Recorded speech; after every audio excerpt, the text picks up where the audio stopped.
What is discrimination based upon religion under Title VII?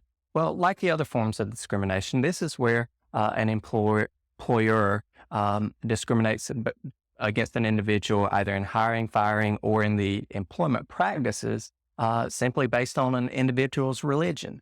Now, like other discriminatory causes of action under Title VII, the employer can discriminate if there's a bona fide occupational qualification. For example, a religious organization, say the Catholic Church, could discriminate or not hire someone who is not of the Catholic faith. Same way with a Jewish organization, a Protestant organization, or any other religious organization. Because the individual is not of that faith, then it is a bona fide occupational qualification for them to work there, so they can discriminate.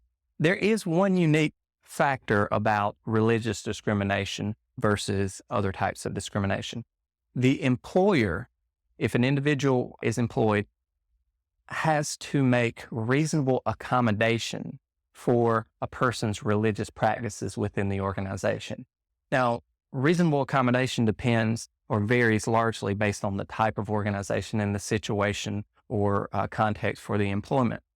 If an individual has conflicts during, say, Saturday or Sunday work hours, and the reason for employing the individual or the entirety of the expectation of the employee was to work during these days, and it would cause an undue hardship on the employer to accommodate them, to allow them not to work on those days, i.e. there is really no purpose for the employment, or it causes, as I said, a hardship that's not just to put on the employer, then the employer can discriminate against the employee based on that religious factor. So again, that's probably the best example, that if an individual says they cannot work on a Saturday or a Sunday, but that was the purpose of their hiring, then that failure, and even though it's based on religious grounds, the employer can fire the person, or if they cannot make a reasonable accommodation, i.e. moving them to another day to work.